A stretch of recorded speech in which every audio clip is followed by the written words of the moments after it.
Hi everyone, and welcome back to Ask Andrew. My name is Kellen, and once again I'm joined by Andrew Sleigh to discuss what is happening in the political and economic climates and how it impacts precious metal investing. Welcome back, Andrew. How have you been? Great, Kellen. Thank you very much for having me back.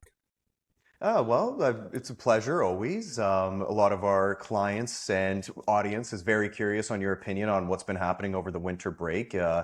It's been very, very interesting since the election, per se, but why don't we jump right into it with some of the questions we have for you? Great. Let's hear some. So, to begin, how have central bank gold purchases in the last 5 years influenced the global gold market? Well, I don't know the percentage of what's pushed the value up as a result of global central banks buying, but we know that obviously gold and silver have moved up, and purchases by central banks around the world have been at the highest levels in the last few years on record. So you can't have one without the other. So what the percentage is, I don't know, but obviously, we're in a higher position now than we were. So that's as close as I can get to an answer for that person. With the impacts that these central banks have, what trends or opportunities do you foresee for the average gold investor, even with just the gold prices, the scarcity of it, so on and so forth?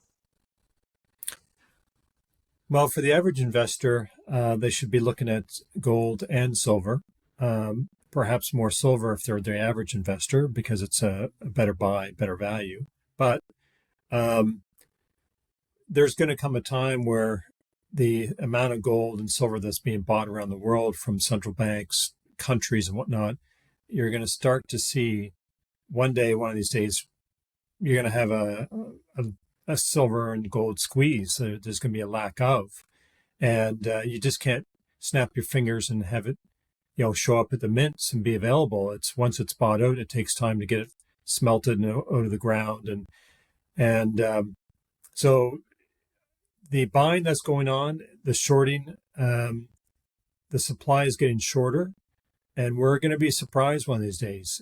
China is buying metals in Peru and all over the world directly from the miners, exactly like India is doing. And so that's kind of like buying the supply at source before it even has a chance to go to the smelter or the mints. And they're just taking it home to their country and refining it from there. So they could be front running the shortage of this stuff, and all of a sudden we're going to wake up one day in the West and there's going to be a dry spell where there's no metal available. So with these banks making these major purchases, what role do you think that their policies and the geopolitical tensions have played in the driving in the recent rally in gold and silver pricing? Well, from a geopolitical standpoint, historically, every time you have tensions, uncertainty, conflict, hard times, all that stuff historically has pushed people to flee the average, like the historical financial market, stocks, bonds, whatever. And when people are worried and concerned, they flee to gold as a typical hedge against preserving their wealth. So the more geopolitical stuff we have going on, more people are going to be moving into gold and silver. From the central bank side, um, that sort of overlaps the other question, in my opinion. They're buying, central banks are buying gold and silver with the currency of their country before their currency doesn't buy gold and silver anymore. So, like examples, J.P. Morgan, likely Goldman. I'm not sure the facts and figures on that one. Um, Bank of America. There are Canadian banks that are involved as well. Excuse me. And other bullion banks in the world, Standard Chartered, probably Deutsche Bank, Bank of England. They're all getting rid of their cash that they've been hoarding for decades, and they're transferring that into gold and silver while they can. So that's positioning for end of currencies. Okay, so you kind of just took my next question. What do you think that they're preparing for? But I took so what do you ESP think that last those night. Sorry. purchases indicate? No worries, no Yeah. worries. Yeah. Well, So that's yeah. That's yeah. End of currencies, in my opinion. So, shifting away from the central banks, a little bit more now onto silver and the industrial demand. So, how might the industrial demand for silver and the gold to silver ratio influence future performance trends in the precious metal market? Well, silver has a drastically larger commercial component of use than gold does. Gold has almost none. They do have a little bit, but it's it's very small. Call it 1% or less, perhaps. I don't know the exact number, but it's really tiny. Whereas silver commercial use of all that's mined is 50%, and that's probably going to increase because of the all the technology that we have that's um, being developed and is spreading, and more and more of whatever, more and more technology, more and more weapons, more and more um, computers, more and more of everything. All of that requires silver. So that's going to be a driving force. Everyone talks about the solar panel stuff, but beyond that, it's also anything that goes in space.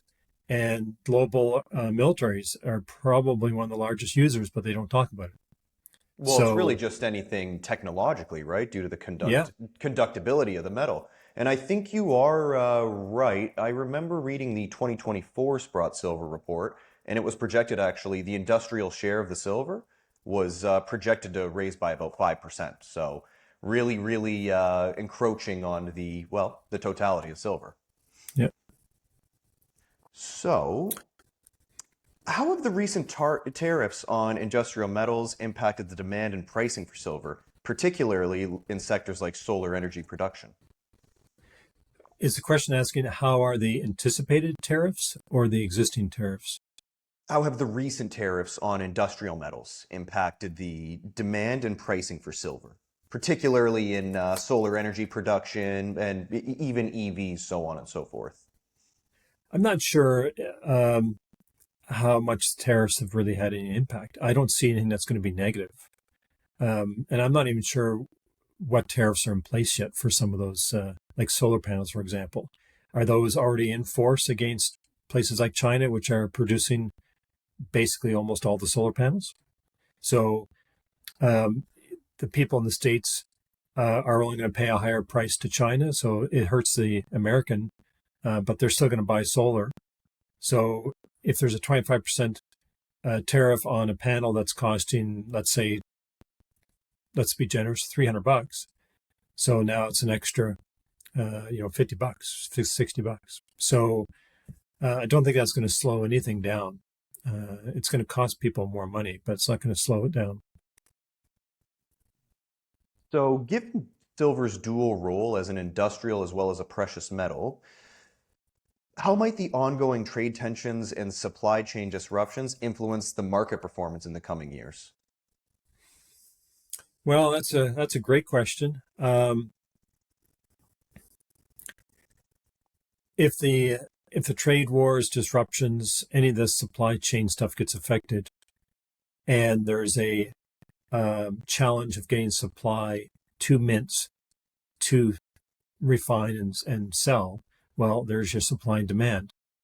So it's going to be um, a movement upward in price, just because all of a sudden you can't get it. So if there's going to be massive, well, for example, right now, volume in the States and Canada has dropped off, so premiums and whatnot have gone down. We've been observing, even though the price has gone up, we've been observing low premiums on metal because of supply and demand. No demand, lots of supply. As soon as that reverses course, prices go up. And so if all this stuff in the question, global supply, tariffs, if all these things have an impact on Canada being able to get it, or United States, or any country trying to get it into their nation to sell, that means that country is going to pay a lot for that product to come in, which will be you and I at the end buying it at, instead of $50 or $48 an ounce in silver for a coin, and we have trouble getting silver into Canada to refine and produce. all of a sudden it could be a couple $100 just because of that. Just because So of the cost of production, even, right? just to get it, if they can't bring it in, then what's available is going to skyrocket. Okay, so cost of procurement then. Or if they can't procure it, Okay. like if they just can't bring it in, then all of a sudden prices will go through the roof because there's no more coming in after that for an undetermined amount of time. So, shifting more so onto Canada specifically, how might the current political instability in Canada following Prime Minister Trudeau's resignation affect investor confidence in the precious metal sector? Well, it's a good question. Well, so far, Trudeau has um, really not resigned. He's said he'd step aside after a leadership race, so he's still in charge until after the Liberals choose another leader. So he's going to do his dictator thing as he's dismissed Parliament for the next 3 months, and so he's done a, a horrendous service to the country by doing what he did. Um, Investor confidence in this country is shredding horribly. There's data coming out for the last couple of years where it used to be $1 billion a month used to come into Canada for foreign investment, and as of 2 years ago, I think it was, the data came out that 48 billion was now leaving the country a year.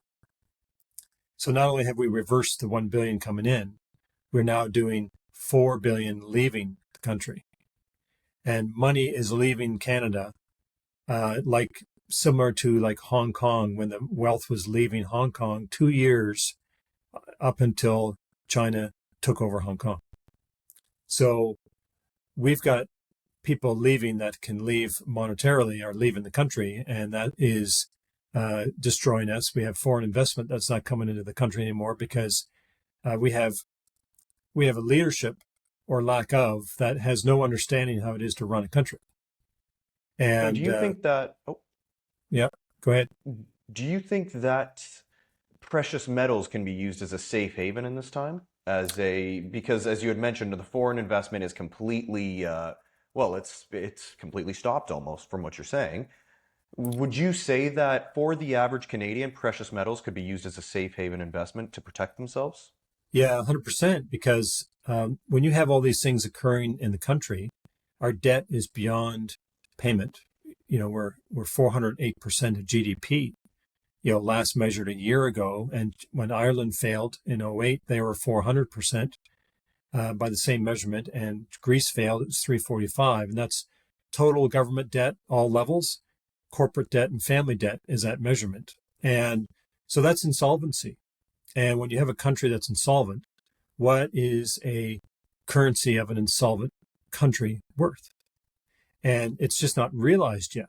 But when it does get realized, it'll be all at once. And then, so when that happens, and it could be next week, next month, next year.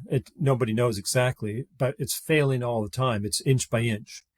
So when you have the average investor that decides, I need to get out of dollars and into something else, gold and silver and other physical assets are the only thing that transition through these types of cycles.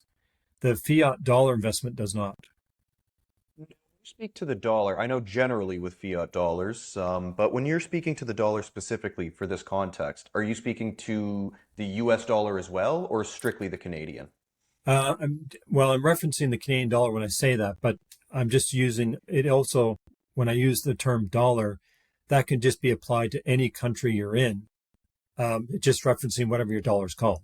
So whatever your dollar bill is referred to, Venezuela, the sovereign bolivar, Canada, the Canadian dollar, US, who has the term the dollar, the British, whether they're using the pound or euro, the euro.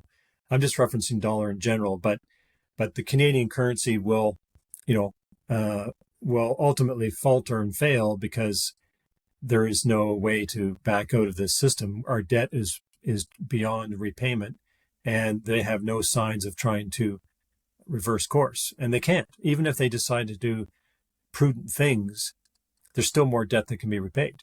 So if you're trying to hedge against losing your wealth, whatever that wealth is, whether it's 10 grand or 10 million, if you hold dollars in whatever form, stocks, bonds, GICs, cash, and the dollar eventually goes to zero or 1/trillionth of a penny, then you're holding, 10 million, 1/trillionth of a penny. You're holding no purchasing value at all.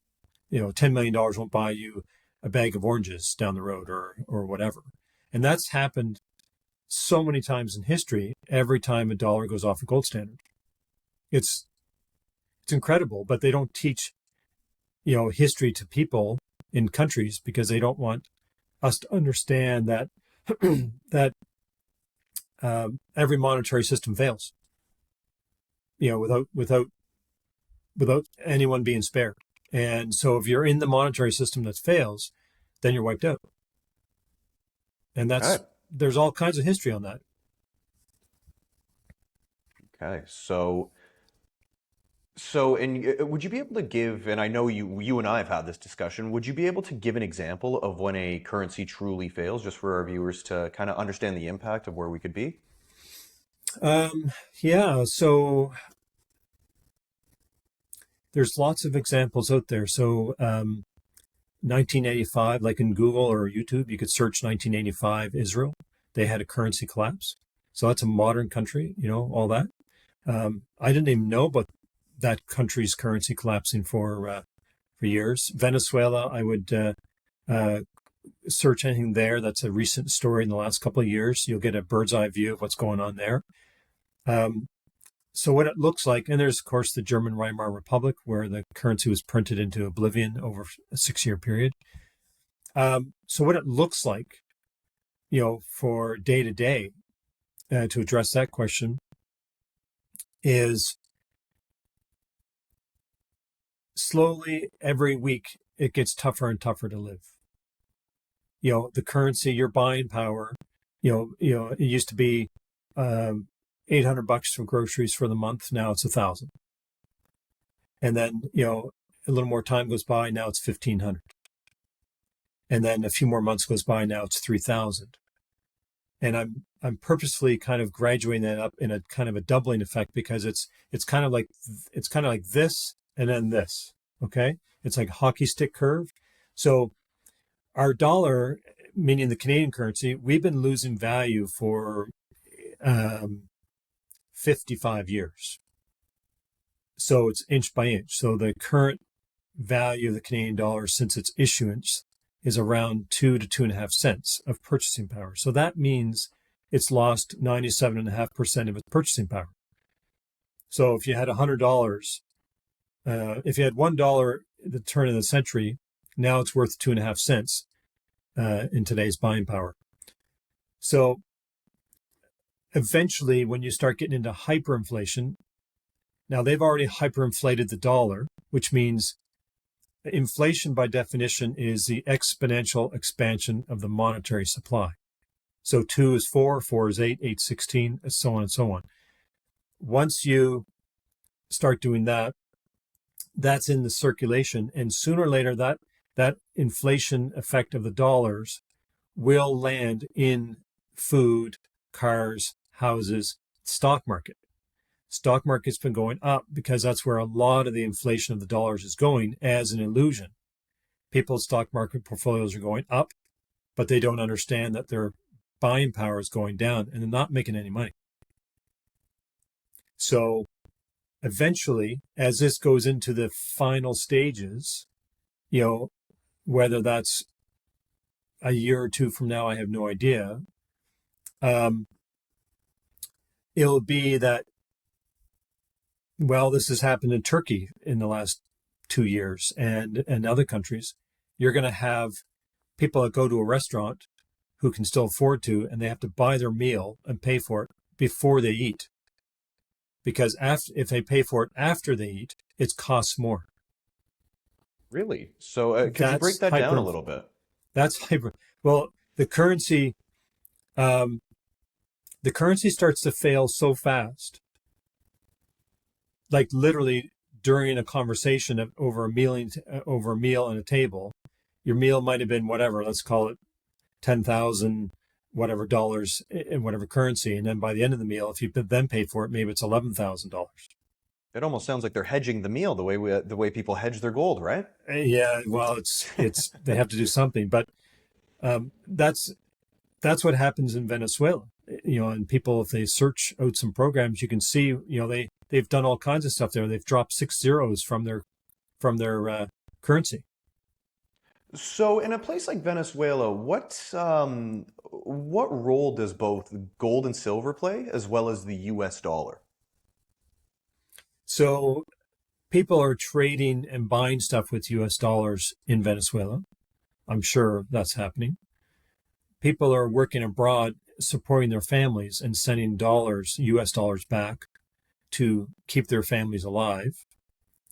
Um, Gold in Venezuela, I don't think has much play because it's so valuable that it's very hard to use.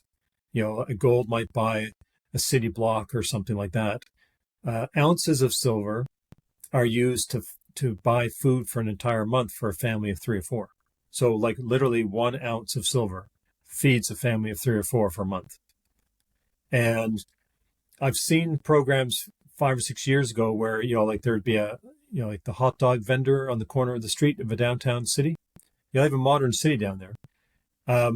It was 6,000 of their boulevard for a hot dog. And it was 10,000 for a hamburger. And at that time, the average wages, don't keep up with the food inflation. And the average wage of a government job in the city, which would be considered well paid, was 50,000 a month of their currency, which would buy them 5 hamburgers. And that's it. Okay, so it's pretty much down to the wire always. It'll get that way and worse. What it's going to be here, I mean, I can't tell you exactly, but even if we're 10% as bad as Venezuela, that means it's going to be horrendous because their currency is way off into the hundreds of millions for an ounce of silver. Like their currency blows around the street, has no value. And if you think about it, if you pull out a dollar bill, all it is paper and ink. There is no intrinsic value to that. Well, if it's not backed by anything, right? So it's That's as it. we mentioned, the fiat currency is only as valuable as the country can make it. And So it's as long as people accept it, so if I'm selling you something and I accept a $20 bill for whatever I'm selling you, that's the only way the transaction happens. If I exactly. believe that you're just giving me a piece of paper with ink on it and I'm giving you a birdhouse or whatever it is, then I'm not going to take a $20 bill because you're giving me nothing and I'm giving you something. Okay. It's crazy, No, but that's the way it's going to be. it's a crazy breakdown when you think about it, right? Because it's and the U.S. dollar is the world currency in a sense, right? So it's Well, it is for now. I mean, that's going yes, to exactly. change. Well, we saw with the petro deal too, right? And I'd say things are already changing. But In back fact, on the I wanted to just throw one more thing in there for that answer is at its basic form, the paper currency is a derivative of something else. So all currencies start off being backed by gold, generally speaking, for argument's sake. So if it starts off by gold, it starts as a receipt for that ounce of gold. And then years, decades later, government starts to want to print more money than they have gold to back it. And so then they eventually start doing the shenanigans of, well, we're going to only back our currency by 50% by gold. Okay. And then it's 25%. And then Nixon took us off the gold standard in 1971 when it was only 8% left backing. So the bottom line is, if every paper currency derives value originally from something else, i.e. gold, and then you take the gold away, what is the currency deriving value from? And whatever comes to mind, go ahead and say it. I would It's really one word. say it's It's I would one say word. it's war. No, No, it's nothing. Really? It's nothing. Okay. So if you have gold and paper, and then you take away the gold, the paper is deriving value from there's nothing there. So it can't derive value from anything. People then say, well, it's the economy, it's this and that. Well, that's confidence. But in its defined role, paper money derives value from something else. It's a derivative. And when you take away the gold backing or whatever was backing it, it's now deriving value from nothing. So therefore, the true intrinsic value of that paper is what? Well, it's zero in that sense. It's still nothing. That's it. And it just takes 50 years for people to realize it. And they all end the same way. There's no change. It's always the same story. And I listened to people interviewed from Israel and Argentina and Venezuela that all had the exact same story to tell. And it's, I just took that to heart and go, I see it all coming in here. So let's stick on the topic of the dollar, actually. This is because that's one of our main questions here is how did the strength of the US dollar during Trump's presidency, often bolstered by his policies, affect the pricing and competitiveness of precious metals in the global markets? Well, the metals globally are all priced in US dollars. So as the US currency strengthens against other currencies, so you have to remember that the US dollar is still losing ground in the United States. It's being destroyed within its own borders, no different than the Canadian dollar is. It's just that when it's measured against all the other world currencies, the US dollar is stronger than the other currencies. It's the least on fire right now versus the other dollars. So they're all planes the engines all stopped and we're all coming to Earth to crash. But the US dollar plane is the last one or the highest one up. And they're all going to hit the Earth, but they're all falling at different rates. So that's a little bit confusing to people when they hear it being reported on one of these business networks that the dollar is strong this week. Well, it's only strong against the other currencies that are more on fire than the dollar. That's all it means, which is nothing to the American. I just saw something this morning that to prove the point I just said is somebody there just made a YouTube. They just paid $12 US for a dozen eggs. Okay, so if the dollar is really strong, then why are they paying $12 for a dozen eggs? Well, exactly. I think when some people are looking at the strength of a currency, they do so in comparison to other currencies as opposed to just looking at the actual purchasing power of the said currency. That's So what it almost usually, everybody does. exactly. So Yeah, if you're still getting a dozen eggs for $12, clearly the purchasing power isn't what it once was. I used to buy them for $2.50. Now I'm paying $5. Wow, And what are, and in America, I mean, we're talking, 2 years ago it was $2.50 US for a dozen eggs. Now it's $12, which would be, I don't know, $16 Canadian. no, exactly. So Like, I guess it also depends where you go, state to state, but yeah, yeah, it's but gonna be a there'll be fluctuations and variations, but it's still going to be, fairly dramatic, and it's still going to happen there. Now, to sort of drill down on the price of metals and influence with the U.S. dollar, as the U.S. dollar is stronger against those other currencies, we're seeing the effect of it right now in Canada.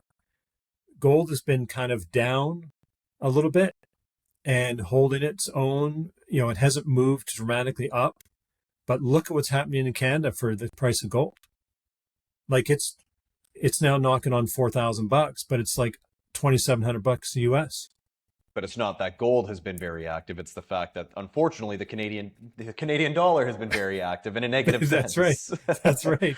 Exactly right. Like it's just doing this faster than gold is actually going up in US dollars. And that's happening around the world. So I think this addresses the question that the person submitted that with strength of the US dollar versus other currencies, these other countries, for the people of those countries, will have to pay more for gold and silver because everything is bought in US dollars for precious metals.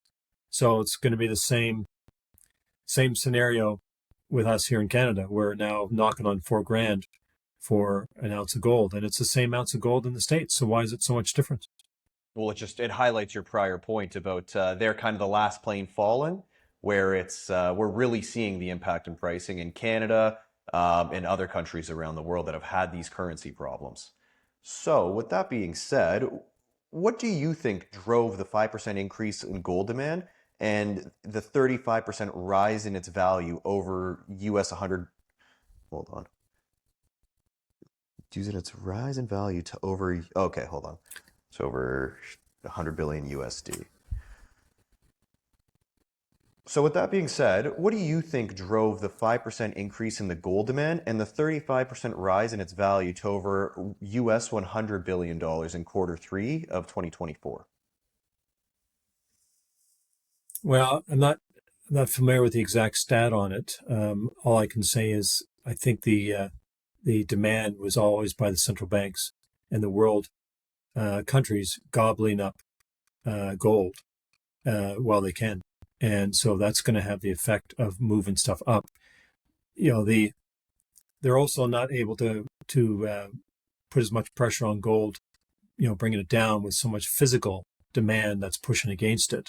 So there could be some slippage on their control of manipulation of the gold. Price, being pushed down, but yet, it's now gaining. The the gold is also the canary in the coal mine, so it also sniffs out the money printing that the countries are doing. So if U.S. is, adding $1 trillion to its debt every 100 days, and now the interest this past year is now 1.2 trillion just for the interest alone, that will have a dramatic effect in pushing gold up because gold sees the shenanigans of the United States government, printing money, creating more debt, devaluing the currency. So they can only hide that for so much. And then gold will start to, it's like holding a beach ball underneath water. The deeper you go, it gets harder and harder to keep it there. And so it will start to want to rise beyond any forces that can keep it down. And I think that's where we're at. The end is coming there where they're not going to be able to hold it down. So let's get into a little bit more hypotheticals. It's been a hot topic in Canada as of late. With Trump's recent comments, what implications could happen to the precious metal industry in North America if Canada actually became the 51st state of the US? Well, I think most of that is distraction. I don't pay much attention to that stuff. I'd So have to agree. like all the stuff that's going on, many of it is distraction on purpose to keep everybody looking in a different direction and not somewhere else. Um, so, if we actually became part of America, hooray for the Second Amendment. But and for the castle doctrine, I would be, lining up to support all that stuff because right now we are insane in our rules here in Canada. As far as precious metals are concerned, well, you're not going to be necessarily mining them any faster. So maybe you are, but I don't think I'd be concerned about them trying to bring more gold and silver production, pardon me, online, um, and trying to get it, because there's only so much that can be done at any given time. Like it's not like if a mine has 10 million ounces in the ground, it doesn't come out instantly on day one of operation. Like it's 10 million that comes out over what, a decade or two. And so the demand on all this worldwide will be, I think, far greater than supply can be ramped up to meet that demand. So it's not a concern that I have. I, personally, I have way more concern over the failure of the banking system and the financial markets way before any worry about the value of gold and silver because of merger.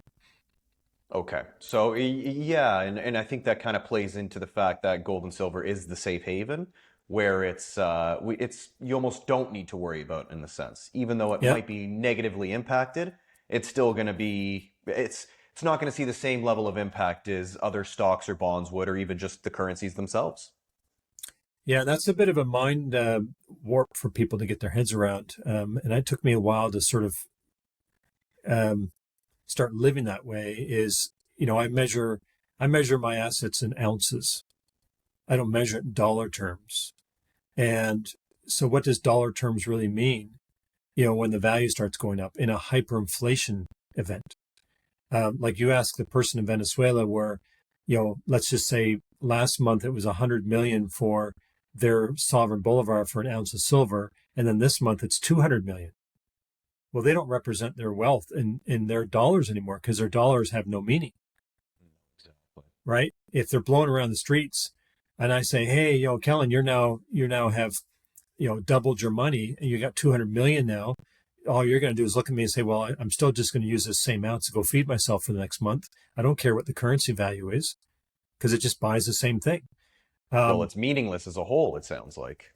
that's right. And that's kind of hard to get around because people are thinking that the currency is going to live and live on, and none of them do. And they don't want to accept that generally. The ones that do accept that, they start moving out of the system and reposition themselves in hard assets that do transition to the next, you currency or digital dollar or whatever they plan to do. Um, and Yeah, like you don't have to worry about. Here's an example. 2 months ago in UK, average house is valued at all-time highs, never higher ever before. Okay, and that's just as a result of everyone being prosperous and inflating currency to nothing. So it costs more to buy a house in dollar terms. In whatever their dollar in the UK, they're using euro or pound or whatever. And then gold terms, it's at a 40-year low.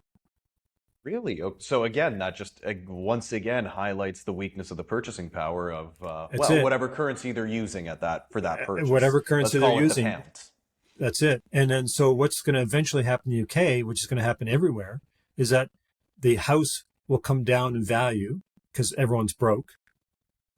Okay, if everyone is impoverished, no money, what's the value of a house now? like like it's just expressed in dollar terms and it's whatever someone's willing to pay for it. And so if everyone's broke, and let's say the house was 1 million at the peak of prosperity and now a year later everyone's broke, the house may not even sell for 100 grand, whatever the number is. And so they predict in the next 1 or 2 years, it's hard to say exactly, that it'll be 1 ounce of gold for the same house in the UK. Really? Yeah. So, And and is that and that that's due happened to all the the time. now is that due to just gold skyrocketing or just again now the property itself is becoming less and less valuable? That's more so the case. Yeah. The Okay. house is coming down in value. Gold's going up in dollar terms. Okay. And gold will buy whatever it buys. And these assets will be discounted at a 90% rate when everyone has been impoverished and doesn't have any money. These houses will all go for next to nothing, and you'll be able to buy a house for 1 ounce of gold or around average 75 to 100 ounces of silver. And that's happened many times in history. The Great Depression in the States, that happened. 65 ounces of silver or and 1 or 2 ounces of gold for city blocks. And off the top of your head, just and this is a bit more of a spitball, do you happen to have the gold to silver ratio at the time of the Great Depression? Uh, at one point, it reached 15 to 1. Okay.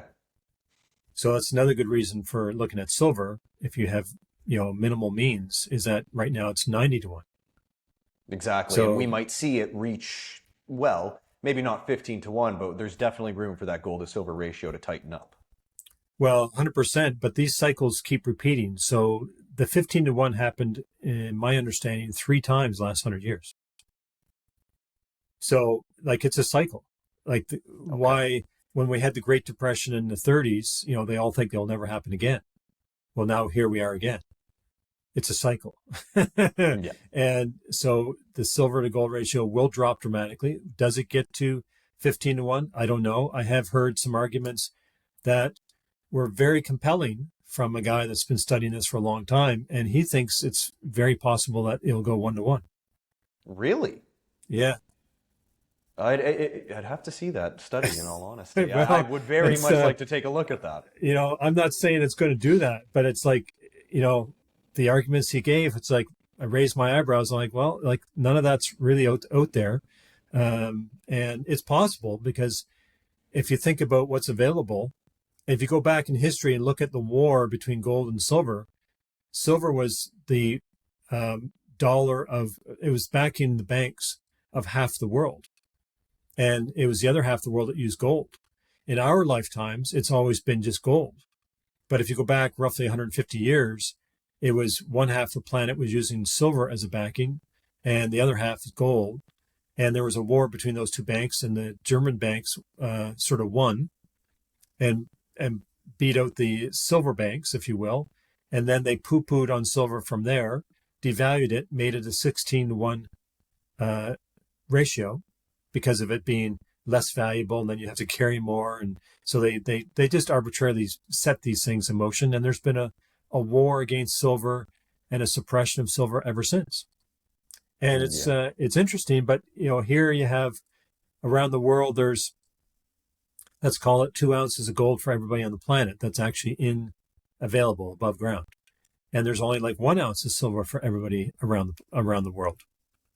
So silver, because of it being used and destroyed, there's less of it above ground for people than there is gold. So like if there's less of it and you have supply and demand rules come into play, like that argument alone is compelling that it could go a lot lower. But then you have all this industrial demand and the military, Exactly. Industrial complex that's suppressing silver so that they can use it in these, shenanigan stuff of the government. And so it goes back, the history of this goes back a long way. It's interesting. I haven't watched any of it for a long time, but with all the use and it gets destroyed, it's all tied up in solar panels. Every piece of gold that's been mined in history is more or less still in circulation. So you could have a ring on your finger that part of that gold was from ancient Egypt. It's still around, but all the silver that's been used is gone. Like it doesn't get recovered. Now there is attempts to try and do some of that, but it's still just in its infancy and fraction. But when you have 500 ounces of silver in a Tomahawk missile, and it goes off, how do you recover that? Like it's powder. Exactly, or right? anything that we shoot into space, anything like that. It's just not coming back for some industrial applications. So I think it's whether it's 1-to-1 is just a very interesting theory. I think it's absolutely in the cards that it could easily go below 20-to-1 and reach 15-to-1 again, because it's done it 3 times already. So why would it not do it again? And here's something else too. The Royal Canadian Mint, they think it's 10-to-1. Really? So even the Royal Canadian Mint has come out and projected a 10-to-1 gold to silver ratio? Well, they don't publicly say it. They don't really even talk about it. I've never come across anything, but look at the stamp legal tender on the back of a gold maple and look at this legal stamp on the back of a silver maple. It's $50 legal tender and $5 legal tender. That's 10-to-1 ratio. Exactly. Fair enough. Yeah, fair enough. Even though the actual market values aren't as such, the tender values are a 10-to-1 ratio. So no, so when you make that argument, it is that it makes sense. Exactly. So I could see where the 1-to-1, I could see where the argument could be made. I don't know if I'm quite on that thought process yet, but I could definitely see the argument. And if you think about the 10-to-1, so what does that put a silver maple at today? $400. Yeah. Right? Yeah. So like there's just so much, cloak and dagger stuff behind the shenanigans of the governments, because it's a war to keep us out of gold and silver, the people. And it's a war that they wage to keep people in the financial markets and printing of money that they can control. And, the dollars of the world are nothing more than debt instruments that are used to impoverish us. destroy our wealth. And it's a cycle that keeps on going over and over and over again. And it's crazy. But that might be more than people want to hear at the moment. So I'll stop there. Well, I am So, out of questions, to be quite honest with you. okay. So I do think that wraps it up for us today. I thank you so much again for joining us, Andrew. If if people wanted to reach out to you, where could they contact you at? So they just call the main toll free number 1-888-861-0775. My extension is 230, and happy to expand or have a discussion with anybody that wants to discuss their question more in depth or have other questions. You can email me at deathofthedollar@sprottmoney.com, and we're all here to help you guys with your financial questions and rescue you with the life preservers of gold and silver. Well, thank you so much for joining us, Andrew. Thank you to our audience as well. Have a great week, and we'll see you next time. Thank you again. See you.